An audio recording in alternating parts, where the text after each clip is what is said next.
Okay, आज हम बात करेंगे यूनिट 9। बहुत इजी यूनिट है बट बहुत कंफ्यूजिंग यूनिट है। राइट, बहुत कंफ्यूजिंग है क्योंकि आपको पता नहीं चलता है क्या पूछा जा रहा है, इसलिए ये कंफ्यूजिंग है। लेकिन यकीन मानिए, अगर आप चीज़ों को सही से पढ़ लेते हैं, समझ लेते हैं, तो बहुत आसान हो जाता है ये। यहाँ से ये जो यूनिट 9 दिख रहा है, teaching methodology in yoga, model of lesson plan, इन सारी चीज़ों को हम वन बाय वन पढ़ते जाएंगे और समझते जाएंगे। मैं उम्मीद करता हूँ कि आप सभी के पास इस बुक की पीडीएफ होगी। नहीं होगी तो आप मुझे व्हाट्सएप करना, मैं आपको इस बुक की पीडीएफ भेज दूंगा। मेरे पास पीडीएफ इंग्लिश में, पता नहीं हिंदी में भी था, मुझे मिला नहीं। बट मेरे पास बुक फिजिकली मेरे पास हिंदी में है, इसकी सॉफ्ट कॉपी मेरे पास इंग्लिश में है ना। बट जो भी क्वेश्चन आते हैं आपके एग्जाम में इसी बुक से आते हैं। जो भी क्वेश्चन आते हैं टीचिंग मेथड ऑफ योगा इसी बुक से आते हैं। तो आइए हम स्टार्ट करते हैं teaching methods of yoga. Now introductory part है, यहाँ पे कुछ खास नहीं बताया गया। एक सिंपल चीज बताई गई है कि टीचिंग के बारे में भगवत गीता में भी बताया गया। ये आपके श्लोक में ना एक बार प्रश्न आया था। यहाँ पे जब आप देखते हैं ना, ये देखो क्या बोला गया, परिप्रश्न सेवा। और यही क्वेश्चन दे दिया गया था एक बार पेपर में कि प्रणिपात परिप्रश्नेन सेवा, ये भगवत गीता के किस अध्याय में। अब देखो, वो तो यह तो क्वेश्चन वो कह लो आप यूनिट 9 से था, या कह लो यूनिट 2 से था, क्योंकि 2 में भी, सॉरी हाँ, ये यूनिट 2 में भी आपको भगवत गीता मिलता है और यूनिट 9 में भी ये दे दिया गया है। तो ये कहीं से भी मानो, बट ये प्रश्न आया था प्रणिपात परिप्रश्नेन सेवा, ये कहाँ है, और यही रेफरेंस दिया गया था। तो ये चौथे अध्याय का 34वां श्लोक है। और ये वही बातें यहाँ पे भी बताया जा रहा है कि भगवत गीता में भी हमें टीचिंग्स के बारे में बताई गई है कि आप टीचर के पास जाओ, आप उनको प्रणाम करो, उनसे प्रश्न करो, उनका सेवा करो, तो वह उनके आंसर जरूर देंगे। और पहले के समय में क्या था, most of the teaching was oral, जो हम वैदिक परंपरा में जानते हैं कि ज्यादातर चीजें श्रुति रही है। तो वही बात यहाँ पे बताई जा रही है कि most of the teaching was oral. यही चीजें इंट्रोडक्शन में बताया गया, तो ये उतना इंपॉर्टेंट नहीं है। और बुक के बारे में बताया गया है।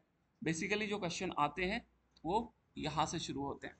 आइए स्टार्ट करते हैं चैप्टर 2। क्या बातें बताई गई है यहाँ से वन बाय वन समझते हैं।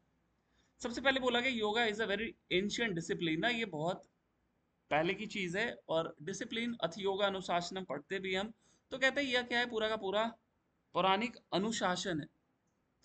यहाँ पे जो शुरू होता है, ये कहते हैं कुछ मिसकंसेप्शन है योगा के। और अगर आप सिलेबस को देखते हैं ना, तो सिलेबस में पहले यूनिट में भी यहाँ पे देखते हो आप मिसकंसेप्शन, राइट। तो ये मिसकंसेप्शन जो यहाँ पे इस बुक में दिए गए हैं, यहीं से क्वेश्चन आते हैं। एक बार आया था, एक दो बार आया था, हालांकि रहता इजी है। तो क्या मिसकंसेप्शन है, मिसकंसेप्शन मतलब कहते हैं गलत अवधारणा है ना, गलत अवधारणा है। लोगों के अंदर क्या क्या गलत अवधारणाएं हैं योग को लेकर के। तो पहला बोला गया कि yoga is not meant for ordinary person. नहीं, योगा, ये क्या कह रहा है कि योगा क्या है, आम आदमी के लिए नहीं बना है, ये आम आदमी के लिए नहीं है। ये तो गलत धारणा है ना, कि अगर कोई व्यक्ति कहता है कि योग आम आदमी के लिए नहीं है, तो वह बिल्कुल गलत कह रहा है। तो ये क्या है, मिसकंसेप्शन है। सिमिलरली कहते हैं ऑर्डिनरी पर्सन, हाउस होल्डर के लिए नहीं है। नहीं, हाउस होल्डर के लिए भी योगा है, but is only for a selected few. तो ये पूरा का पूरा मिसकंसेप्शन है ना, गलत अवधारणाएं हैं लोगों। अगर कोई लोग कहता है कि योगा केवल गृहस्थ के लिए है, योगा केवल सॉरी, योगा गृहस्थ के लिए नहीं है, योगा आम आदमी के लिए नहीं है, तो ये गलत अवधारणा है ना। योगा आम आदमी के लिए, गृहस्थ के लिए, ये बिल्कुल गलत अवधारणा है। दूसरा क्या बोला गया, yoga is associated with idea of super natural ना। यहाँ पे क्या कहा जा रहा है कि हरिओम, यहाँ पे क्या जा रहा है, अरे स्क्रीन शो नहीं हो रहा है, स्क्रीन शो हो नहीं हो रही है। हो रही है। ओके, एक बार फिर से ज्वाइन कीजिए, जिन्होंने अभी बोला ना, एक बार आप जल्दी से ज्वाइन कर लीजिए, नहीं शो हो रही है तो। ओके, यहाँ पे क्या कहते हैं, yoga is associated with the idea of super natural. मतलब क्या है कि यह चमत्कारों से जुड़ा हुआ है, यह अलौकिक विचारों से संबंधित, ऐसा है क्या? नहीं। तो योगा, ये भी मिसकंसेप्शन है ना, ये गलत बातें यहाँ पे बताई गई है। तो योगा मिस सुपर नेचुरल नहीं है, ये बिल्कुल नेचुरल चीज है। लिंक विथ मिराकल नहीं, ये जादू टोना तो नहीं है, चमत्कार से जुड़ा हुआ नहीं है ना। Yoga is not miracles, right. तो ये भी मिसकंसेप्शन है। फिर बोला गया it is equated with mysticism, रहस्यवाद है क्या? नहीं, योगा रहस्यवाद नहीं है। ब्लैक मैजिक, जादू टोना है क्या? वेरियस टाइप ऑफ मोर्टिफिकेशन ना, जादू टोना या इस तरीके का कोई चीज नहीं है ये। योगा बहुत सिंपल चीज है, कैसे आप अपनी चित्त की वृत्तियों का निरोध कर सकते हैं। तो ये काला जादू नहीं है, रहस्यवाद नहीं है, ऐसा कुछ भी नहीं है। ये बातें यहाँ पे बताई, ये भी मिसकंसेप्शन है। फिर कहा गया yoga is a system of therapy which can cure all disease. ये क्वेश्चन आया था, देखो ये क्वेश्चन दिया गया था और बोला गया था विच of the following is a misconception. ध्यान से पढ़ना इस लाइन को, क्या बोला कि yoga is a system of therapy. Therapy का सिस्टम तो है ही, पढ़ते हैं हम लोग थेरेप्टिक योगा, लेकिन which can cure all disease नहीं, ये फिर मिसकंसेप्शन हो जाएगी। अगर आप योग के विद्यार्थी हैं और अगर आप कह रहे हो कि योग से सारी बीमारियां ठीक हो जाती है, तो फिर वो मिसकंसेप्शन है। लेकिन अगर आप कहते हैं yoga is a system of therapy which can not cure all disease, तो फिर ये सही बैठेगा। अगर आप कहोगे कि सारी बीमारियां ठीक हो जाएंगी, तो फिर वो मिसकंसेप्शन में आ जाएगा। फिर क्या बोला गया, yoga is a system of philosophy dealing with metaphysical theory about the universe. नहीं, देखो मेटाफिजिक्स क्या होता है, जैसे फिजिक्स की हम बात करते हैं ना, इलेक्ट्रॉन प्रोटॉन न्यूट्रॉन, ये सब की बात करते हैं, राइट, फोर्स की, ग्रेविटी की। मेटाफिजिक्स क्या बोलते हैं, जो उसके बियॉन्ड है। जैसे आप आत्मा की बात करते हैं, आप ईश्वर की बात करते हैं, तो ऐसी चीजें को बोलते हैं हम लोग मेटाफिजिक्स। तो कहते हैं कि yoga is a system of philosophy. System of philosophy तो है, लेकिन क्या ये मेटाफिजिकल चीजें, थ्योरी अबाउट यूनिवर्स के बारे में बात करता है? नहीं, ये हमारे शरीर की विज्ञान की बात करता है, ना कि ब्रह्मांड की। तो ये भी मिसकंसेप्शन है। फिर कहा गया yoga is a just a system of exercise. ये तो बिल्कुल गलत है ना, योगा एक्सरसाइज थोड़ी है, योगा इज द डिसिप्लिन। तो ये सारे मिसकंसेप्शन हैं तो इजी, लेकिन आपको समझ में आना चाहिए। कभी कभी आप पूरी स्टेटमेंट को पूरा नहीं पढ़ते हैं, फिर गड़बड़ हो जाती है। तो ये ध्यान रखना है आपको, ये लाइन आपको वन बाय वन सारी समझ में आनी चाहिए। फिर कहा गया all these misconception indicate that most people are unable to see as yoga as a whole concept ना। तो सारे लोग या ज्यादातर लोग ना योगा को इस तरीके से नहीं देखते।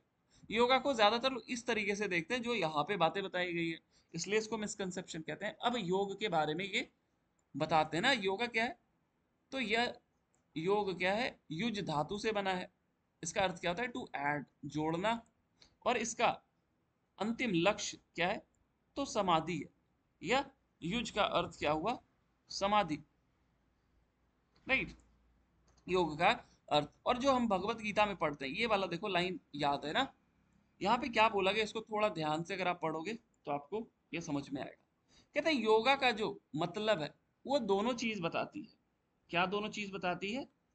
तो कहते हैं ये साधन और साध्य दोनों है। यहाँ पे थोड़ा सा तोड़ करके पढ़ेंगे ना तो आपको समझ में आएगा। क्या कहते हैं, देखो yoga is use in the literature both, दोनों तरीके से यूज किया जाता है। क्या दोनों तरीके से? तो एज एन एंड, एंड मतलब क्या हो गया, तो कहते हैं जो ध्येय है आपका, एज वेल एज मीन, मतलब जो माध्यम है। ये दोनों अर्थों में, एक साधन और एक साध्य। तो मीन क्या हो गया, साधन हो गया, मीन्स ऑफ ट्रांसपोर्ट, साधन। और एज एन एंड मतलब साध्य, जो आपका एंड रिजल्ट है। तो कहते हैं साध्य क्या है, यहाँ पे देखो थोड़ा सा तोड़ करके पढ़ेंगे ना, तो देखो क्या कहते हैं, समत्वम इज अनदर वर्ड। समत्वम समता का भाव, भगवत गीता में पढ़ते हैं ना, समता का भाव, सारे जीवों में उस अपनत्व का भाव, इसको कहते हैं समत्वम। तो कहते हैं समत्वम is another word which suggest the same meaning. This is the meaning of yoga as an end. तो योगा का एंड रिजल्ट क्या है, ये एंड बोला गया, एंड क्या है, तो समत्वम। लेकिन अगर मीन की बात करें ना, तो कहते हैं यहाँ पे देखो, as an end yoga signifies integration of personality, right, integration of personality, मन बुद्धि चित्त अहंकार, जो भी आपकी आयाम है उसका इंटीग्रेशन कर दो, मतलब उसको एक तरीके से आप जोड़ दो। वही क्या है, and yoga signify, at the and yoga क्या कहता है, तो इंटीग्रेशन ऑफ पर्सनैलिटी। ओके, चलते हैं आगे। अब देखो यहाँ पे योग के कुछ प्रकार बताए गए हैं, तो ये वैसे उतना इंपॉर्टेंट नहीं है। डिफरेंट स्कूल्स बोला गया, भक्ति योग, ज्ञान योग, राइट। लेकिन एक क्वेश्चन यहाँ से आया था। अब वो क्वेश्चन क्या आया था, जो पेपर देखे होंगे उनको ही पता होगा। ये क्वेश्चन ऐसा आया था, इधर रिसेंटली ही आया था, मुझे लगता है 1 साल पहले आया था। और क्वेश्चन ये था, choose the correct statement, right. Choose the correct statement. Statement ये दिया गया था, एक जो करेक्ट था वो यही था, बाकी रॉन्ग वाला बहुत दूसरे तरीके से था। क्या था कि every school of yoga emphasize specific practice but there aim always remain the same. कहते हैं एवरी स्कूल मतलब भक्ति योग, ज्ञान योग, कर्म योग, हठ योग, लय योग, ये स्कूल है ना, डिफरेंट स्कूल है। स्कूल का मतलब परंपरा, आप समझो ना, अलग अलग परंपराएं, कोई भक्ति योग को मानने वाला है, कोई ज्ञान योग को, कोई कर्म योग को, कोई हठ योग को, कोई लय योग को मानने वाले, अलग अलग परंपराएं हैं। तो कहते हैं every school of yoga emphasize specific practice ना, ये भक्ति पे जोर देगा, ये ज्ञान पे जोर देगा, ये कर्म पे, ये हकार ठकार को मिलाने में, ये नाद योग पे जोर देगा, अलग अलग स्पेसिफिक प्रैक्टिस को एम्फेसाइज करेगा, उस पर जोर देगा। बट देयर एम ऑलवेज, सबका एम क्या है, तो राजयोग। सब कहाँ पहुंचता है, यही राजयोग ना। तो कहते हैं there aim always remains the same, सबका लक्ष्य सेम है। और लक्ष्य क्या है, तो the highest level of integration through control of the modification of mind, चित्त वृत्ति निरोध। यही सबका अल्टीमेट है, चाहे आप भक्ति योग से जाओ, चाहे आप ज्ञान योग से जाओ, आप कर्म योग से जाओ, आप हठ योग से जाओ, चाहे आप लय योग से जाओ, अंत में जो आपका लक्ष्य है वो चित्त वृत्ति निरोध, वह शून्य अवस्था ही है। तो ये क्वेश्चन दिया गया था पीवाईक्यूज, आई होप अगर आप देखे होंगे या दिए होंगे पेपर, ज्यादा नहीं 1 साल पहले आया था। तो ये स्टेटमेंट सही था और यही दिया गया था ना। नाउ अब देखो यहाँ पे क्या कहते हैं कि ऑल द योगिक प्रैक्टिस में क्लासिफाइड। अब हम यौगिक प्रैक्टिस को किस में बांटते हैं, तो कहते हैं आसन, प्राणायाम, मुद्राबंद, क्रिया, मेडिटेशन और एटीट्यूड ट्रेनिंग प्रैक्टिस, ये बता दिया गया। अब ये तो समझ में आ रहा होगा, हिंदी में थोड़ा सा कंफ्यूजन होगा। तो एटीट्यूड ट्रेनिंग प्रैक्टिस को क्या कहते हैं, अभिवृत्ति प्रशिक्षण अभ्यास ना, अभिवृत्ति प्रशिक्षण अभ्यास। अब इसके बारे में हम डिस्कस करेंगे, राइट। अब यहां से और इंपॉर्टेंट चीजें शुरू होती है। तो देखो एग्जाम में यहां से क्वेश्चन आते हैं, सुनिएगा ध्यान से। यकीन मानिए अगर आप केवल सुन लोगे ना, एक भी क्वेश्चन नहीं छूटेगा, बहुत इजी रहता है। लेकिन आपको समझ में आना चाहिए, बारीकी से आप समझोगे तो। अब देखो सबसे पहले क्या बोला, ऑल द योगिक प्रैक्टिस में क्लासिफाइड। अब हम सारे योगिक प्रैक्टिस को इतने में समेट देते हैं। अब पहला क्या बोला गया, आसन।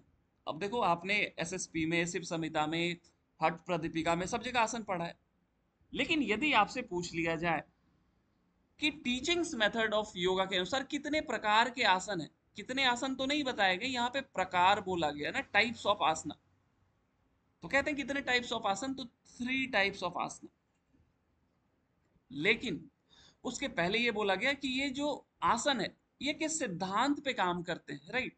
The 2 basic principal. तो पहले पूछा जाएगा आपसे कि कितने सिद्धांत हैं आसनों के, तो आपको याद होना चाहिए 2।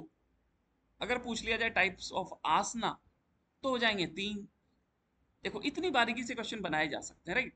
तो अब देखो हिंदी में भी मैं इस चीज को रिपीट कर देता हूँ, क्या क्वेश्चन यहाँ से आपसे पूछा जा सकता है, राइट।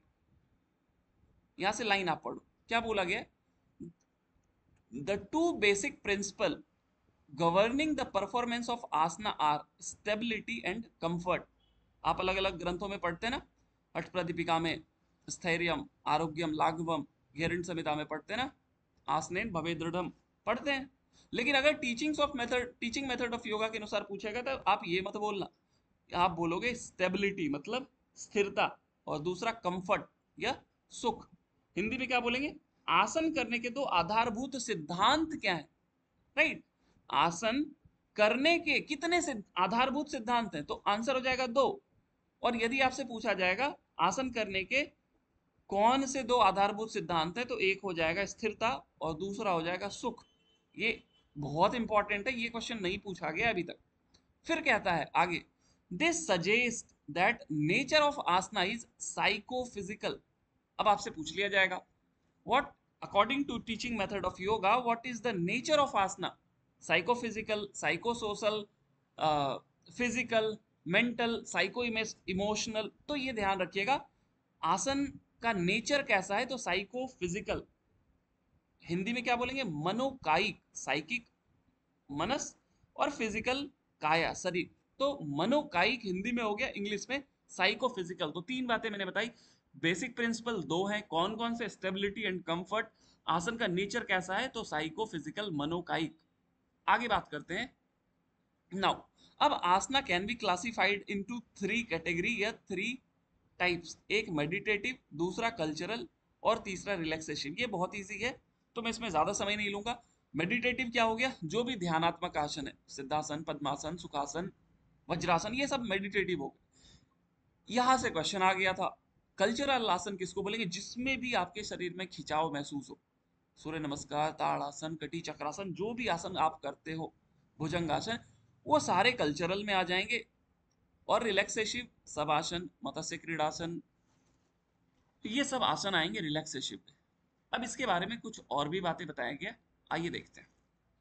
देखो, मेडिटेटिव के लिए क्या बोला गया है, कि वैसे आसन जिसमें आपके क्या हो, हेड, नेक और ट्रंक, ये तीनों एक सीधी रेखा में हो। मेडिटेटिव आसना का ये कैरेक्टरिस्टिक्स बता दिया गया ना। मेडिटेटिव आसना के लिए क्या बोला गया, कि जिसमें आपकी सिर, गला और धड़ ये एक सीधी रेखा में रहेगा, वो हो जाएगा आपका मेडिटेटिव आसना। कल्चरल आसना के लिए क्या बोला, it stimulate proper working of vital organs in the thoracic and abdominal cavity. ये आसना क्या करती है, तो स्टैटिक स्ट्रेचिंग, इसमें स्ट्रेचिंग होती है, खिंचाव होता है, आपके मसल्स में प्रॉपर टोन अप करते हैं। और यही क्वेश्चन दिया गया था कि प्रॉपर टोन जो मसल्स को करते हैं वो कौन से आसना होते हैं। और ध्यान रखिएगा, हाँ, हिंदी में कल्चरल को अगर हम बात करें तो इसको कहते हैं संवर्धनात्मक, राइट। हिंदी में अगर हम बात करें इस आसन की, तो इसको कहते हैं संवर्धनात्मक, संवर्धनात्मक आसन, राइट।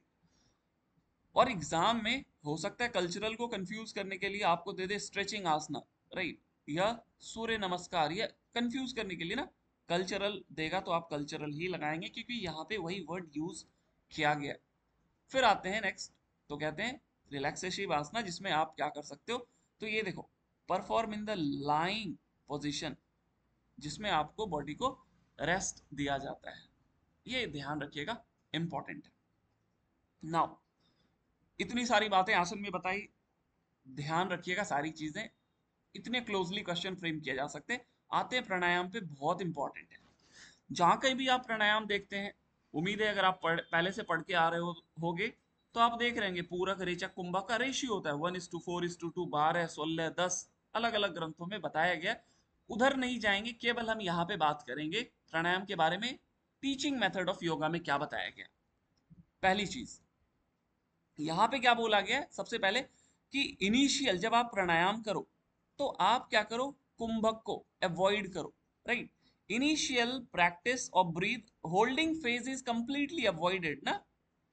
अब देखो, आपसे क्वेश्चन बोला जाएगा कि प्राणायाम के प्रारंभ में हमें किस चीज को अवॉइड करने के लिए, किस चीज को ध्यान में नहीं रखने के लिए, किस चीज को नहीं करने के लिए बोला गया है, पूरक, रेचक, कुंभक, या इनमें से कोई नहीं।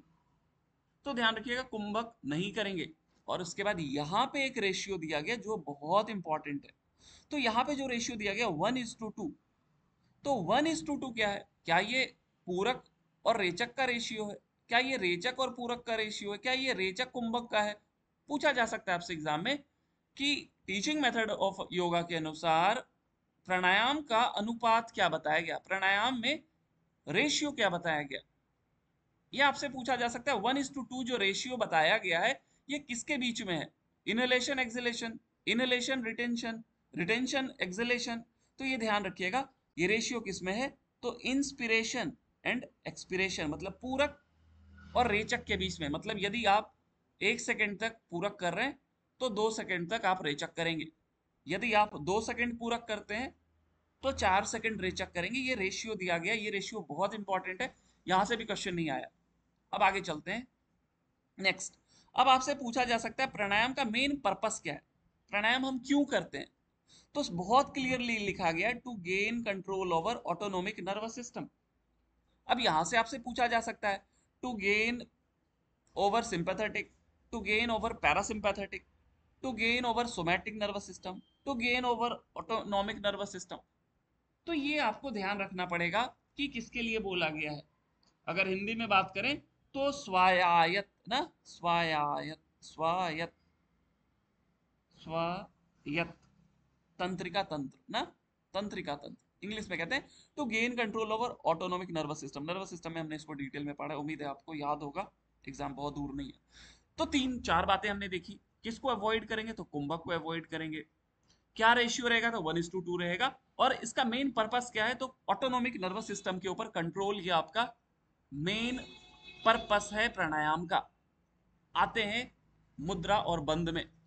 अब देखो इसका भी बताया गया मुद्रा और बंद। मुद्रा बंद को क्या बोला गया, ये किसके लिए बोला गया तो आपकी सेमी वॉलेंट्री और इनवॉलेंट्री। इनवॉलेंट्री मसल्स किसको बोलते हैं, जो आपके कंट्रोल में नहीं है। और सेमी वॉलेंट्री क्या हो गया, आधा होगी ना, जो आपके कंट्रोल में कभी रहती है कभी नहीं रहती है। तो कहते हैं बंद, मुद्रा और बंद कैसे मसल्स के लिए करते हैं। तो ऑप्शन देखो कैसे देंगे, वॉलेंट्री, इनवॉलेंट्री, सेमी वॉलेंट्री। और ऑप्शन कैसे देंगे, 1, 1 and 2, 1, 2, 3। तो ये ध्यान रखिएगा, these are locks and hold of semi voluntary और इनवॉलेंट्री मसल्स के लिए हम इन बंदों को लगाते हैं। ये भी बहुत इंपॉर्टेंट है। अब कहते हैं आगे, जब आप मुद्राओं और बंदों को करते हैं तो इनमें कुछ अंतर बताते हैं ना। कहते हैं मुद्राओं को जब आप प्राणायाम के साथ कर लो, मुद्रा दैट आर यूज्ड इन प्राणायाम, मुद्राओं को जब आप प्राणायाम के साथ कर लो तो उसको हम बंद कहते हैं। अब ये देखो बिल्कुल नया बात बता दी गई यहाँ पे। और बंधों का काम क्या होता है, जब आप मूल बंद लगाते हो, उद्यान, जालंधर, तो बेसिकली उसका रोल क्या होता है, प्राण का प्रवाह सुषुम्ना में कराना, यही तो उद्देश्य है हमारा। जब हम मूल बंध को, जालंधर बंध को और उद्यान बंध को लगाते हैं तो क्या होता है, प्राण सुषुम्ना में प्रवेश होता है। और यही चीजें यहाँ पे बता दी गई है कि जब बंधों को हम क्यों लगाते हैं, they bind and channelize a particular nervous activity in a particular place और डायरेक्शन। कि जो हमारा प्राण है उसको एक दिशा देना है जब आप बंधों को लगाते हैं, और यही हम पढ़ते भी, राइट। नाउ इसमें हमने क्या देखा, मुद्राओं और बंद कैसे मसल्स पे वर्क करते हैं, तो सेमी वॉलेंट्री और इनवॉलेंट्री। मुद्रा और बंद, बंद किसको कहते हैं तो जब प्राणायाम के साथ आप मुद्राओं को लगाते हैं तो उसको हम बंद कहते हैं। ये दो बातें बता दी गई, ध्यान रखिएगा। अब देखो ये बहुत इंपॉर्टेंट बात है जो अभी मैं आपको बताने के लिए जा रहा हूं, और यहां से क्वेश्चन आया था, देखे होंगे तो आपको पता चला होगा। क्रिया, जो भी शुद्धि क्रिया है ना, धोतिर, बस्तिस तथा नेति, लौकी, तराटका, कपालभाति, ये सारी क्रियाएं के अंतर्गत आती है। और जो क्वेश्चन दे दिया गया था, क्वेश्चन ये था कि इनको आप क्रम से लगाएं, और ऑप्शन क्या दिया गया था, यही था, याद आ रहा होगा, नेजोफेरेंजियल, ओरोक्रेनियल, गैस्ट्रो ओसोफेरेंजियल ना, इसोफेरेंजियल, एनोरेक्टल और इंटेस्टाइनल। मजे की बात है कि इसको तोड़ तोड़ करके दिया गया था, PYQs है और ये सुपर इंपॉर्टेंट है। अगर आप इसको तोड़ तोड़ करके लिखेंगे तो इसका जवाब आपको बहुत आसानी से मिल जाएगा। कितने लोगों को याद है ये क्वेश्चन आया था, एक बार हैंड रेज करिए, कितने लोगों को याद है ये क्वेश्चन आया था। अगर नहीं याद है इसका मतलब आप PYQs नहीं देखे। कितने लोगों को, हैंड रेज करिए ना, कितने लोगों को याद है ये क्वेश्चन आया था, केवल एक लोग। चलिए अच्छी बात है, नहीं याद है तो फिर आगे से याद रखिएगा। ओके, क्या क्वेश्चन था मैं आपको बताता हूँ। यहाँ पे देखो क्या लिखा हुआ है, नोज, फिर क्या लिखा हुआ है, फेरिंग्स, फिर क्या लिखा है, ऑरल मतलब मुख, फिर क्या लिखा है, क्रेनियल कपाल, फिर क्या लिखा है, गैस्ट्रो। गैस्ट्रो किसको कहते हैं तो पेट को कहते हैं ना, आंत को कहते हैं। इसको मैं हिंदी में लिख देता हूँ तो आपको ज्यादा सही रहेगा ना। यहाँ पे क्या दिया गया था, नासा, नासा, इसको तोड़ेंगे अलग से तो क्या लिखेंगे, ग्रसनी, फेरेंजियल, ग्रसन। फिर दिया गया था ओरो, ओरो मतलब मुख। फिर था क्रेनियल, क्रेनियल बोलते हैं कपाल को ना, क्रेनियल, कपाल। फिर क्या है, गैस्ट्रो, थोड़ा सा समझ जाइएगा, इधर उधर हो जा रहा है राइटिंग। गैस्ट्रो किसको कहते हैं तो जठराग्नि या जठर या उदर, जठर, गैस्ट्रो। फिर यहाँ पे देखेंगे तो ईसोफेगस, इसको कहते हैं ग्रसनी ना, यहाँ पे 2 बार ग्रसनी आती है। फिर क्या है यहाँ पे, एनो, एनो और रेक्टम, 2 बातें हैं तो एनो को हम क्या कहते हैं, गुदा, और रेक्टम को हम क्या कहते हैं, मलाशय, इसको बोलते हैं मलाशय। और लास्ट में क्या दिया, इंटेस्टाइन, तो आंत, और इसी का सीक्वेंस पूछ गया था। अब देखो कोई व्यक्ति शायद ही इतनी नीचे तक पहुंचेगा, वो देखेगा क्रिया, वो ऊपर पे पढ़ेगा ऑल शुद्धि क्रिया, धोती बस्ती नेति त्राटक नौली कपालभाति, इतना पढ़ करके निकल जाएगा, नीचे नहीं आएगा और यहीं से क्वेश्चन पूछ लिया गया। तो ये ध्यान रखिएगा, ये आया हुआ क्वेश्चन है, उम्मीद है आपको याद होगा। ये सीक्वेंस ध्यान रखेंगे। नेजोफेरेंजियल हो सकता है, अभी इस बार इंग्लिश में दे देना, नेजोफेरेंजियल, ओरोक्रेनियल, गैस्ट्रो इसोफेरेंजियल, एनोरेक्टल और इंटेस्टाइनल, इसका सीक्वेंस पूछ लेगा, तो ये ध्यान रखिएगा, बहुत इंपॉर्टेंट है। अब ऊपर जैसे आपने देखा आसन के बारे में, तो आसन का क्या कैरेक्टरिस्टिक्स बताया था, तो ये साइकोसोमैटिकल ना, साइकोसोमैटिकल था। अब यहाँ पे क्या बोला गया, एक सेकेंड, क्रिया के बारे में क्या बोली गई, तो साइकोफिजियोलॉजिकल, वही हो गई साइको और फिजियोलॉजिकल। तो ये भी क्या है, क्रिया bring control on different reflex and establish psycho physiological balance, मतलब मन और शरीर के बीच में क्या करता है, बैलेंस स्टैब्लिश करता है। कौन, क्रिया। क्रिया मतलब जो आप षटकर्म अष्टकर्म जो भी आप पढ़ते हैं हठ यौगिक टेक्स्ट में, ये इंपॉर्टेंट बात है। आगे चलते हैं और भी इंपॉर्टेंट बात समझते हैं। अब देखो आते हैं मेडिटेशन, ये क्या चल रहा है, तो ऊपर हमने देखा था ना जो ये कि हम इसके अंतर्गत सारी चीजों को पढ़ते हैं ना, ऑल योगिक प्रैक्टिस, आसन देख लिया, प्राणायाम देख लिया, बंद मुद्रा देख लिया, क्रिया देख लिया। आते हैं मेडिटेशन, देखते हैं इसके बारे में क्या बताया गया। नाउ मेडिटेशन के बारे में क्या बोला गया कि जो हम वहां पे पढ़ते हैं ना ध्यान के बारे में, वही चीजें बोला गया कि it is a process of absorption in which the individual try to turn his attention to dwell upon a single object. हाँ, ध्येय वस्तु होती है कोई एक, या साउंड हो सकता है, कोई विषय हो सकता है, कोई अनुभव हो सकता है, कोई वस्तु हो सकती है। इस पे क्या करते हैं, आप अपने अटेंशन को उस पर ड्वेल करते हैं ना, टिकाते हैं। लेकिन क्वेश्चन यहां से बनेंगे, meditation is a great tranquilizer, meditation is a great tranquilliser.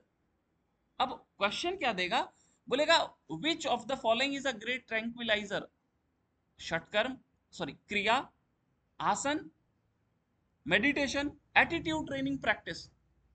हो सकता है कुछ लोग एटीट्यूड ट्रेनिंग प्रैक्टिस लगा दें। तो ये ध्यान रखिएगा, ये बातें मेडिटेशन के लिए बोला गया कि meditation is a great tranquilliser. Tranquilliser किसको बोलते हैं, जो व्यक्ति को शांति पहुंचाता है ना, हिंदी में कहते हैं महान प्रशांतक, राइट, हिंदी में कहते हैं महान प्रशांतक। ट्रैंक्विलाइजर हम लोग देते हैं ना बॉडी को सामान्य करने के लिए। तो ये बहुत इंपॉर्टेंट बात है, इसको ध्यान रखिएगा कि which of the following is a great tranquilliser ना, तो मेडिटेशन हो जाएगी, सीधा सीधी बात। अब चलते हैं एटीट्यूड ट्रेनिंग प्रैक्टिस, ये आया हुआ क्वेश्चन है यहाँ से। एटीट्यूड ट्रेनिंग प्रैक्टिस अभिवृत्ति प्रशिक्षण अभ्यास, और ये बेसिकली यम और नियम है। यहाँ पे यम और नियम नहीं बताए गए हैं, 5 हैं 10 हैं, लेकिन इनको क्या बोला गया, अभिवृत्ति प्रशिक्षण अभ्यास एटीट्यूड ट्रेनिंग प्रैक्टिस।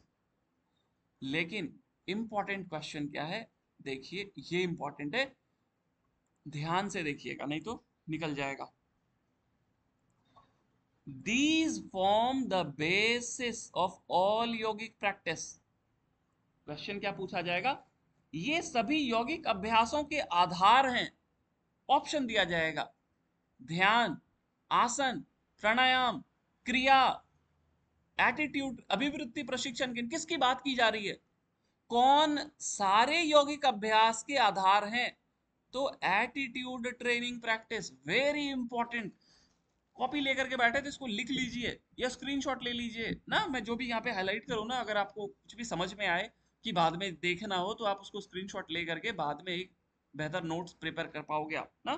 तो उसको ध्यान रखिएगा कि सारी यौगिक अभ्यास का आधार किसे बताया गया है, तो वो यम और नियम। हो सकता है यम नियम वहां पे ना दिखे, या दिख भी जाए तो यम और नियम ही लगाइएगा आप।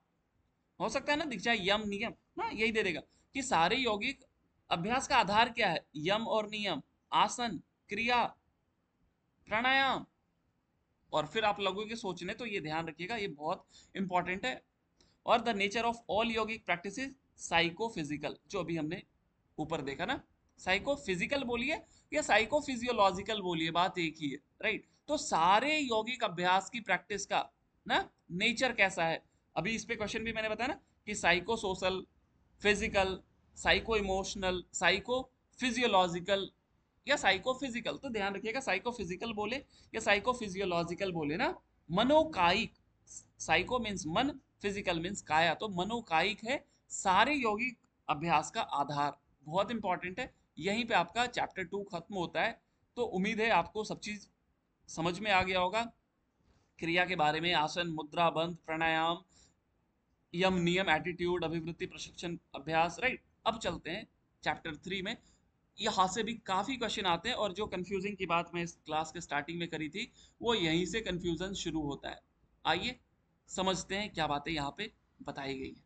नाउ बात करते हैं chapter 3, meaning and scope of teaching method, right. Meaning, teaching का मीनिंग क्या है और इसका स्कोप क्या है, टीचिंग मेथड का क्या स्कोप है, आइए देखते हैं।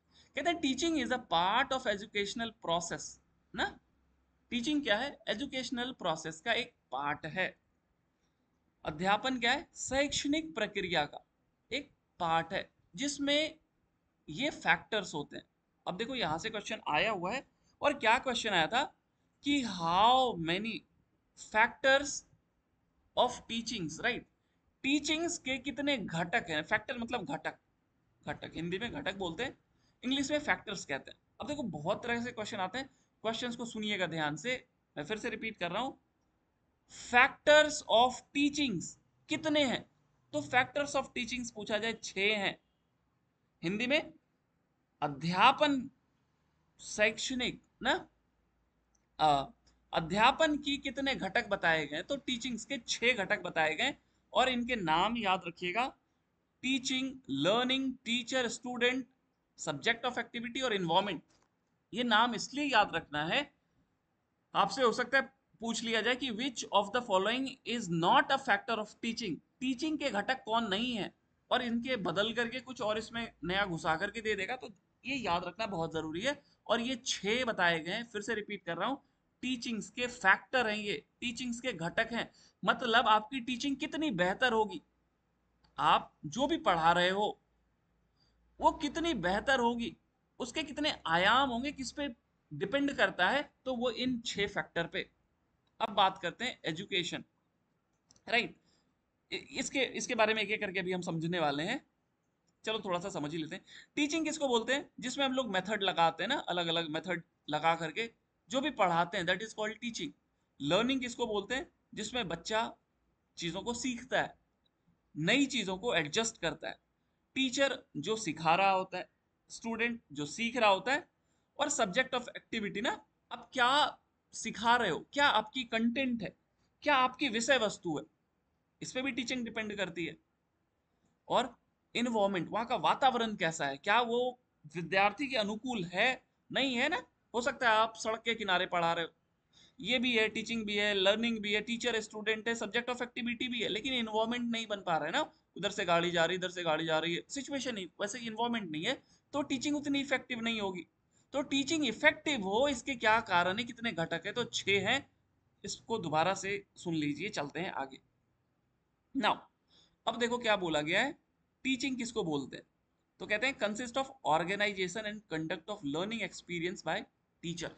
टीचर क्या करता है, चीजों को ऑर्गेनाइज करता है, कैसे बताना जाए, बताया जाए तो स्टूडेंट को समझ में आ जाए ना, और ये लर्निंग एक्सपीरियंस को, सीखने के जो अनुभव है उसको बेहतर बनाता है। और ये क्वेश्चन एक बार आया था। नाउ ये क्वेश्चन आया था, who is desirous of adjusting his whole organization to a new situation. ये क्वेश्चन आया था, ऑप्शन क्या दिए गए थे, टीचर, स्टूडेंट, करिकुलम, बहुत तरीके से था। तो देखो इन दोनों इन वर्ड को समझना पड़ेगा आपको। यहाँ पे क्या बोला गया है, सबसे पहले कि हु इज डिजायरस, डिजायरस मतलब इच्छुक है, किस चीज के लिए इच्छुक है, तो एडजस्टिंग हिज होल ऑर्गेनाइजेशन, अपने पूरे ऑर्गेनाइजेशन को, अपने पूरे अस्तित्व को वो क्या करने वाला है, एडजस्ट करने वाला है। मतलब अगर वो पहले पढ़ा था 2 + 2 ही 4 होता है, लेकिन अब आप उसको क्या कह रहे हो, तो 2 + 1 + 1 भी 4 होगा, तो अब वो एडजस्ट करेगा, कि 2 + 2 ही 4 नहीं होगा, 2 + 1 + 1 भी 4 होगा। तो ये नए चीजों के साथ एडजस्ट करने वाला, और ये एडजस्ट कौन करता है? तो ये हमेशा स्टूडेंट। टीचर कभी एडजस्ट नहीं करेगा। स्टूडेंट के लिए ये लाइन यूज की जाती है कि नई स्थिति से समायोजित करने के लिए इच्छुक कौन होता है? तो वह स्टूडेंट होता है। टीचर के बारे में क्या बोला गया? तो हु स्टिमुलेट लर्निंग, ये भी पूछा जा सकता है। A person who stimulate learning, teacher, student, principal, ना, इस तरीके से दिया जा सकता है। तो जो लर्निंग को जो क्या करेगा? प्रभावित करेगा। लर्निंग को जो स्टिमुलेट करेगा वो टीचर होगा, और जो एडजस्ट करेगा, जो डिजायरस होगा, वो स्टूडेंट होगा। अब यहां ध्यान रखिएगा, अब जो मैं बताने जा रहा हूं ये बहुत इंपॉर्टेंट बात है। नाउ एक सेकेंड, हाँ, ये इसको ध्यान से सुनिएगा, इंपॉर्टेंट है। The whole educational process, right, ये जो पूरी शिक्षा पद्धति है ना, द होल ऑर्गेनाइजेशन प्रोसेस, ये जो भी आप कर रहे हो, टीचिंग लर्निंग जो करा रहे हो ना, इसका जो सबसे मोस्ट इंपॉर्टेंट फैक्टर है वो स्टूडेंट है, राइट। अगर हिंदी में हम बात करेंगे तो बोलेंगे टीचिंग लर्निंग, राइट, जो ये अध्यापन हम कर रहे हैं, ये सब किसके इर्द गिर्द घूमता है? उसके सबसे इंपॉर्टेंट किसके लिए हम कर रहे हैं? तो वो केवल और केवल स्टूडेंट है ना। हो सकता है आपके क्वेश्चन आ जाए, टीचर है, स्टूडेंट है, करिकुलम है ना, करिकुलम है, एक्टिविटी है, करियर है, मार्क्स है। तो सबसे ज्यादा इंपॉर्टेंट क्या है? तो स्टूडेंट है, right. The whole educational process involving teaching learning center around, किसके आर इर्द गिर्द घूमता रहता है? Center around the most important factor, the student, right. फिर क्या बोला गया कि teaching is an art, teaching क्या एक कला है। और ये लाइन आप ध्यान रखिएगा, हो सकता है आपको एग्जाम में आ जाए, पूछ लिया जाए। माइक को बंद रखिए प्लीज, हाँ प्लीज माइक को बंद रखिए। ओके, कहते हैं teaching is a art, it can not reduce to a formula. Teaching को कभी भी आप फॉर्मूला में रिड्यूस नहीं कर सकते ना। जैसे आप फॉर्मूला बनाते हो ना, a+b² is equal to a² + 2ab + b², तो आपने क्या किया? इसको फॉर्मूला में रिड्यूस कर दिया। टीचिंग को कभी भी आप फॉर्मूला में रिड्यूस नहीं कर सकते, इसलिए लिखा इट कैन नॉट, ना एग्जाम में आ जाएगा, it can be reduce to a formula.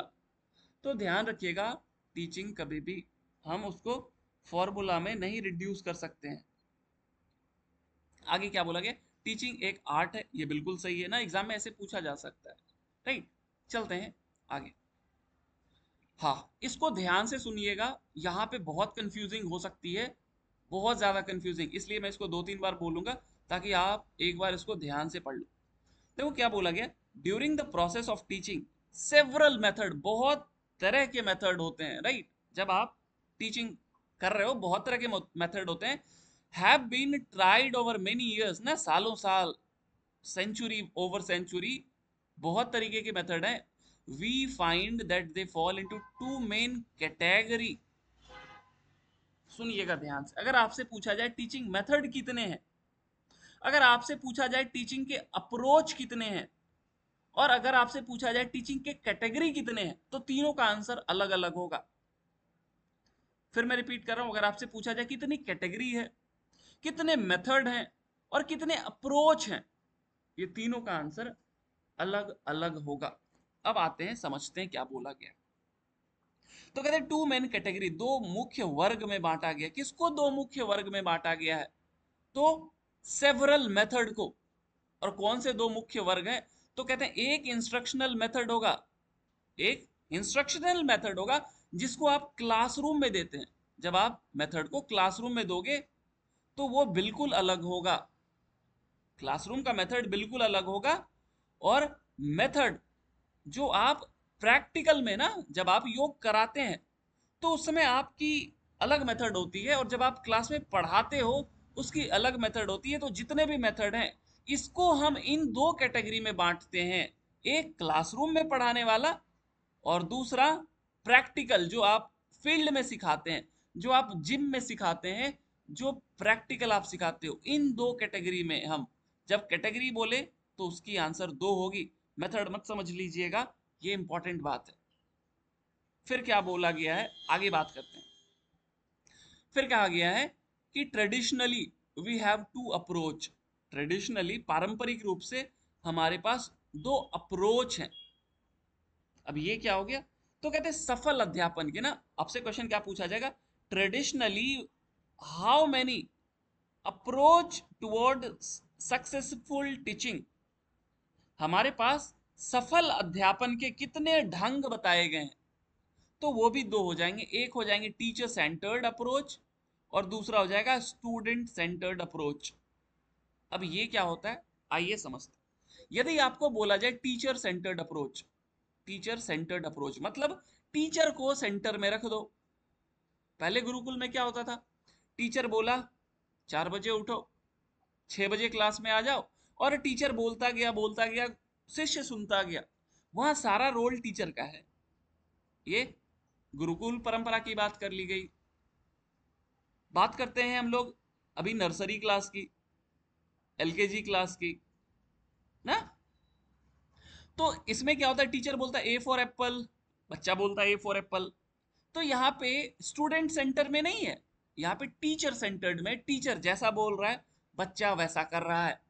लेकिन जब आप चले जाते हो 10th में, आप चल जाते हो 11th में, आप चल जाते हो मास्टर्स में, तो वो जो अप्रोच होगी वो होगी स्टूडेंट सेंटर्ड। मतलब आप कितने पढ़ करके आए हो, उसके हिसाब से टीचर आगे बात करता है।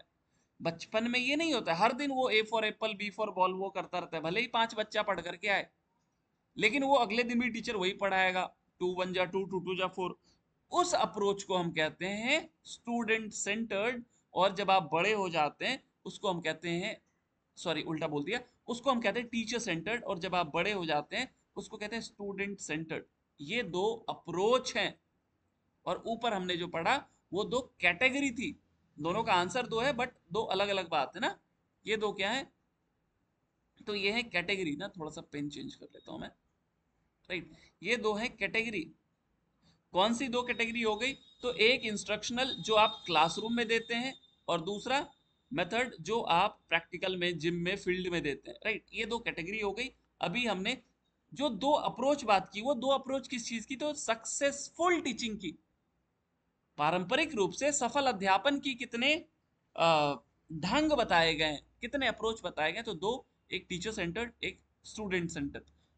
अब आगे बात करते हैं हम लोग, अब बात करते हैं टीचिंग मेथड की।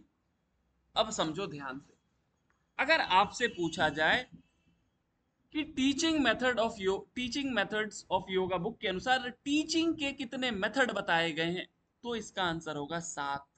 इसका आंसर होगा 7। अगर आपसे पूछा जाए सक्सेसफुल टीचिंग के कितने अप्रोच बताए गए हैं, तो वो हो जाएंगे 2।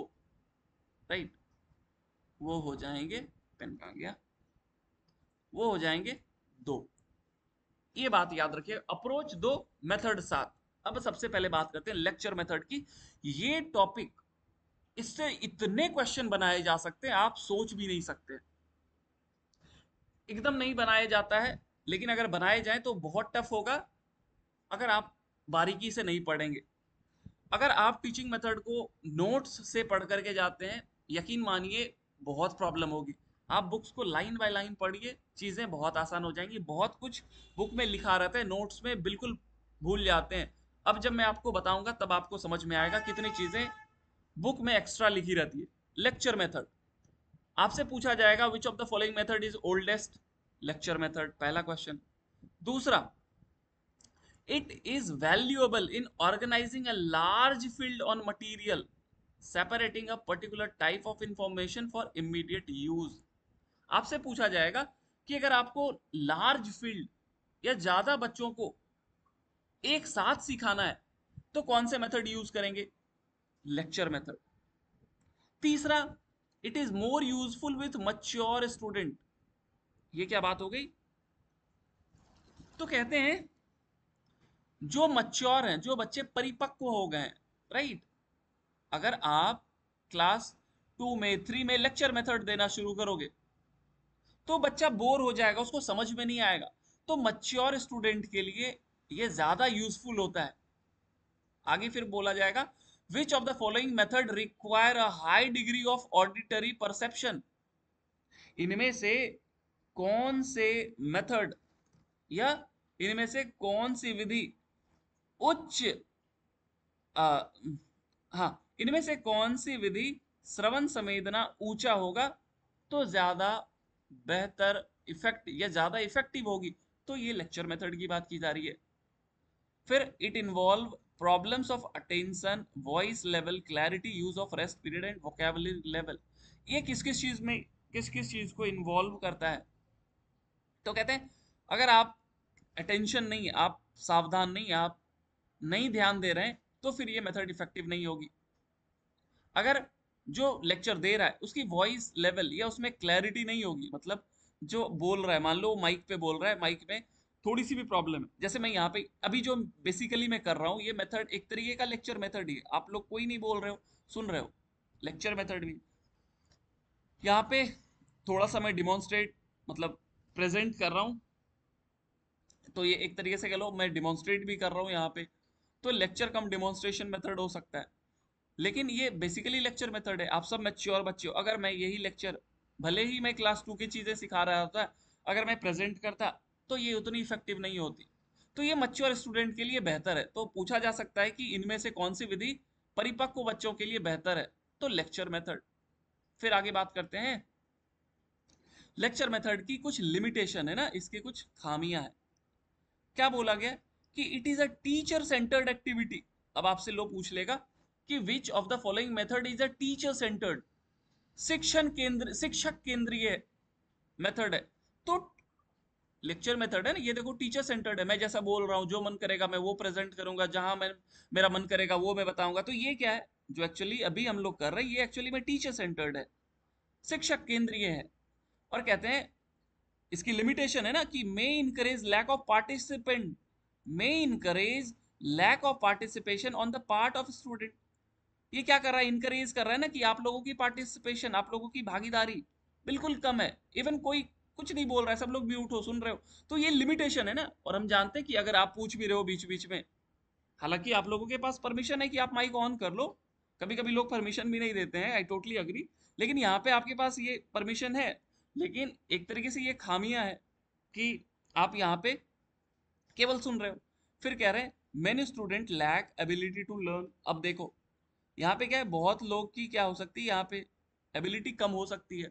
अब मान लीजिए कि आप पहली बार इसको पढ़ रहे हो और कोई पढ़ करके आया है और आपको पूछने का मौका भी नहीं दिया जा रहा है, तो हो सकता है ना कि ज्यादातर विद्यार्थी क्या हो जाए, इस चीज को सही तरीके से सीखने में प्रॉब्लम्स होगी, राइट।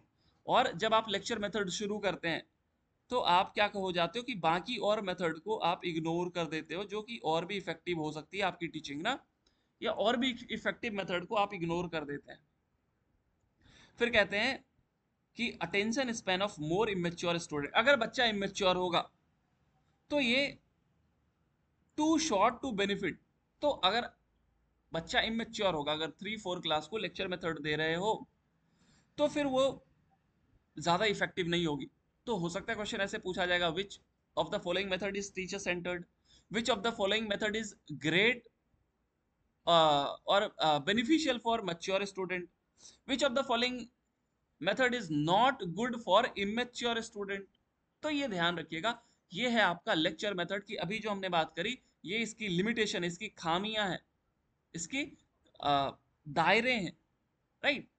और इसके एडवांटेज भी है कि बहुत बड़ा ग्रुप है, बहुत लोगों को एक साथ बताना है। हाँ, एक साथ मान लीजिए आप वर्ल्ड योगा डे करा रहे हैं ना, इंटरनेशनल योगा डे, तो इंटरनेशनल योगा डे के दिन जो आप क्लास लोगे वो ज्यादातर लेक्चर मेथड ही रहेगा, राइट। मतलब लेक्चर की मैं बात कर रहा हूँ, अगर आप किसी को समझा रहे हैं तो स्टार्टिंग का मान लीजिए अगर आप समझाते हैं तो वो लेक्चर मेथड ही रहेगा। इस हिसाब से आप देख लीजिए। अब बात करते हैं रेस्पॉन्स टू इंस्ट्रक्शन मेथड। अब ये क्या हो गया? अब देखो ये नाम में ही अपने आप में सब चीज समेटा हुआ है। रेस्पॉन्स टू इंस्ट्रक्शन, आप क्या कर रहे हो, रेस्पॉन्स कर रहे हो इंस्ट्रक्शन पे। मतलब मैं कह रहा हूं पीठ के बल लेट जाओ, आप लेट गए, मैंने क्या किया, इंस्ट्रक्शन दिया, मैंने निर्देश दिया और आप उस पर रिस्पॉन्स कर रहे हो। फिर मैंने बोला दायां पैर उठा लो, इंस्ट्रक्शन दिया ना, फिर आपने दायां पैर उठा लिया, रेस्पॉन्स दिया। फिर मैं कह रहा हूं बायां पैर उठा लो, फिर आप बायां पैर उठा ले रहे हो। फिर मैं कह रहा हूं दोनों पैर को पीछे ले आओ हलासन में, फिर आप रेस्पॉन्स दे रहे हो। तो ऐसा मेथड जो होता है जहां पे आपको इंस्ट्रक्शन मिलता जाता है, आप उसको फॉलो करते जाते हैं, this is called response to instruction. निर्देशन अनुक्रिया विधि, निर्देशन अनुक्रिया, आपको निर्देश दिया जा रहा है और आप उस पर अनुक्रिया कर रहे हैं, रेस्पॉन्स कर रहे हैं। अब इसके बारे में समझते हैं। कहते हैं in this method teacher gives precise instruction. Teacher क्या करता है, प्रिसाइज इंस्ट्रक्शन, बहुत स्पष्ट निर्देश देता है। पीठ के बल सीधा लेट जाइए, सिर और धड़ एक सीधी रेखा में, पैर के बीच में दूरियां हो, हथेलियां छत की ओर खुली हुई अवस्था में। ये क्या है, प्रिसाइज, बहुत स्पष्ट निर्देश है। आप इसको फॉलो करते जा रहे हैं, मतलब आप रिस्पॉन्स दे रहे हैं, टीचर देख भी रहा है, सब लोग कर रहे हैं। This method is called response to instruction. अब कहते हैं राइट, हाँ देखो ये लिखा हुआ है ना कि all student respond to the instruction of the teacher in the same way. कहते हैं कि साथ साथ ये करते हैं ना, टीचर बोलता गया स्टूडेंट करता गया। अब देखो इसकी लिमिटेशन है, तो अब यहां से क्वेश्चन आएगा, आपसे पूछा जाएगा कि which method is very lit in which method very little attention paid to individual. बहुत कम ध्यान दिया जाता है व्यक्ति व्यक्ति के ऊपर। अब खुद सोचो कि आपके सामने 20-25 लोग योगा कर रहे हैं, तो 20-25 लोग को एक साथ तो आप नहीं देख पाओगे। आपने बोला पैर उठाने, आप अपने दाएं पैर को उठाइए, हो सकता है 10 लोग बाएं पैर को उठा पा रहे होगे, तो आप सारे लोगों को जल्दी एक बार में तो नहीं देख पाएंगे ना। तो कह रहा है कि ये बहुत कम अटेंशन मिलता है इंडिविजुअल पे। स्वाभाविक है, आप रिलेट भी कर पा रहे हैं। और कहते हैं this method has a formal approach. अब आपसे ये भी पूछा जा सकता है कि which of the following method has a formal approach, कि कौन सी विधि में औपचारिकता प्रधान है, कौन सी विधि औपचारिकता प्रधान है। तो response to instruction method has a formal approach. Formal approach मतलब आप क्या कर रहे हो, फॉर्मल इंस्ट्रक्शन देते जा रहे हो ना, आप फॉर्मल इंस्ट्रक्शन देते जा रहे हैं, उसको प्रैक्टिस कर रहा है। फिर कहते हैं अब इसके कुछ इफेक्टिव भी है। ऊपर जो आपने देखा वो उसकी एक तरीके से लिमिटेशन थी, राइट। इसकी कुछ पॉजिटिव चीज भी है। कहते हैं क्या पॉजिटिव है, तो कहते हैं this method can be profitably, यह लाभदायक हो सकता है। कब लाभदायक हो सकता है, used after due attention to problems of individual. अब आपने क्या बोला, दायां पैर उठाओ, आधे लोग बायां पैर उठा लिए। अब क्या किया, आप जो जो बायां उठाए थे आपने उनको जाकर के बोला देखो ये बायां है, तुम ये दायां पैर उठाओ, सबको बता दिया। अब सबको पता चल गया दायां ये है बायां ये है, तो कहेंगे दिस मेथड कैन प्रॉफिटेबली। अब ये ज्यादा प्रॉफिटेबल हो सकता है जब आप due attention to problems of individual, आपने इंडिविजुअल के प्रॉब्लम्स को बता दिया। अब जब आप बोलोगे दाएं पैर को उठाओ तो सब लोग दाएं पैर उठाएगा, फिर आप बोलोगे बाएं पैर को उठाओ तो सब लोग बाएं पैर को उठाएगा। तो यहां से क्वेश्चन ये पूछा जा सकता है कि which of the following method can be more profitably used after due attention to problems of individual. समझो इस बात को, ऐसे क्वेश्चन आ चुके हैं इसलिए मैं आपको बता रहा हूं। फिर से रिपीट कर रहा हूं, क्वेश्चन कैसे आएंगे कि which of the following method can be profitably used after due attention to problems of individual. Lecture method, individualize instructional method, direct group discussion method, या रेस्पॉन्स टू इंस्ट्रक्शन मेथड। तो ऊपर जो मैंने बताया दोनों बात याद रखिएगा। अगर आपसे पूछा जाएगा in which method very little attention paid to individual, response to instruction, which method can be profitably used after due attention to problem of individual, response to instruction। तो एक एक आप क्या याद रखोगे, इसकी बेनिफिट और एक आप लिमिटेशन, हर एक मेथड के एटलीस्ट ये जरूर याद रखना। और मेथड कह क्या रहा है उसके बारे में कल अगर क्लैरिटी होगी तब आप ऑप्शन को शॉर्टलिस्ट करके आंसर तक पहुंच लेंगे इजीली। चलते हैं थर्ड, बात करते हैं इंडिविजुअलाइज इंस्ट्रक्शनल मेथड। अब आते हैं बात, अभी जो आपने पढ़ा रेस्पॉन्स टू इंस्ट्रक्शन, ये उसका बिल्कुल उल्टा है। रेस्पॉन्स टू इंस्ट्रक्शन मतलब उस पर आप ध्यान नहीं दे रहे थे, लेकिन जब आप बोलते हैं इंडिविजुअलाइज इंस्ट्रक्शनल मेथड, अब देखो इस पे लिख भी दिया है, अब यहीं से क्वेश्चन आएगा कि which of the following method, which of the following methods principle that learning is highly individual। ये तो कह रहे हैं ना कि लर्निंग क्या है, हाईली इंडिविजुअलाइज है। मतलब जब मैं आपको यहाँ पे बता रहा हूं तो हो सकता है कुछ बच्चे को एकदम 100% समझ में आ रहा होगा, या हो सकता है कुछ बच्चे को 90% समझ में आ रही होगी, कुछ बच्चे को 50% समझ में आ रहा होगा, कुछ लोग व्यस्त होंगे तो उनको 10% समझ में आ रहा होगा। ये बातें बताता है कि जो लर्निंग होती है वो हाईली इंडिविजुअलाइज होती है। दूसरे एग्जाम्पल में आप समझो कि कोई व्यक्ति आज से पहले कभी साइकिल नहीं चलाया, लेकिन आप क्या कर रहे हो, हर व्यक्ति को पहले दिन साइकिल पकड़ा दिए, उन 10 बच्चे में जब चलाएगा तो कोई साइकिल चलाना ज्यादा सीखेगा, कोई कम सीखेगा, कोई बिल्कुल नहीं सीखेगा, कोई बहुत ज्यादा सीख जाएगा। तो लर्निंग क्या होता है, ये बहुत इंडिविजुअलाइज होती है।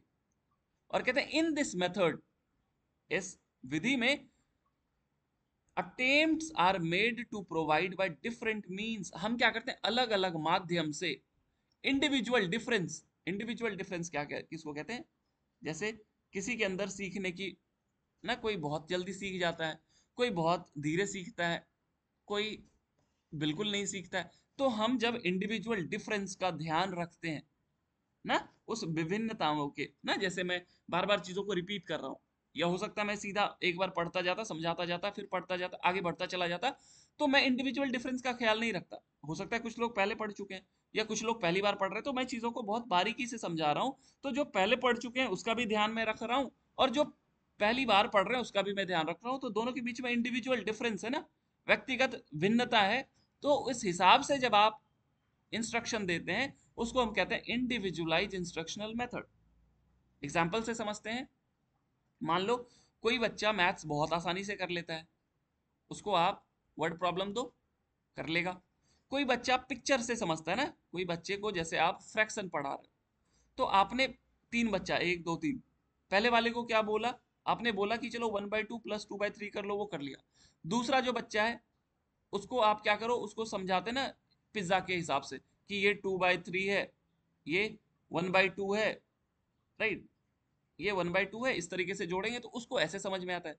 तीसरे वाले को और तेजी से समझ में आता है। तो तीन अलग अलग बच्चे हैं ना आपके क्लास में, लेकिन जब आप तीनों का ख्याल करते हैं कि इसके हिसाब से, पहले वाले को आपने क्या किया, प्रॉब्लम दे दिया दो चार, दूसरे वाले को क्या किया, आप डायग्राम से समझा रहे हो, तीसरे वाले को उसके हिसाब से आपने दे दिया। तो कहते हैं attempts are made to provide by different means, अलग अलग मींस से, अलग अलग माध्यम से हम इसमें क्या करते हैं, प्रयास करते हैं कि हम इंडिविजुअल डिफरेंस को, जो व्यक्तिगत भिन्नताएं हैं ना, उसके हिसाब से हम उसका ध्यान करते हैं। उनको एक ग्रुप स्ट्रक्चर, मतलब अगर मान लीजिए आपके क्लास में कोई पीठ दर्द वाला व्यक्ति है, कोई घुटने दर्द वाला है, कोई साइटिका वाला है, तो उसको क्या करो, आप अलग अलग ग्रुप में बैठा दो। अब साइटिका वाले को आप क्या करोगे कि आप ये आसन मत करो, कोई घुटने वाला है तो आप उसको बोलोगे आप ये मत आसन करो, कोई पीठ दर्द वाला है तो आप उसको बोलोगे ये मत आसन करो। मतलब आप क्या करो, इंडिविजुअल डिफरेंस का ध्यान रख रहे हो। इस मेथड को हम कहते हैं इंडिविजुअलाइज इंस्ट्रक्शनल मेथड। चलते हैं ग्रुप डिस्कशन, यहां से दुनिया भर के क्वेश्चन बनाए जा सकते हैं। ग्रुप डिस्कशन बहुत क्वेश्चन बनाए जा सकते हैं। चलते हैं, आते हैं, देखते हैं कौन कौन सा क्लास।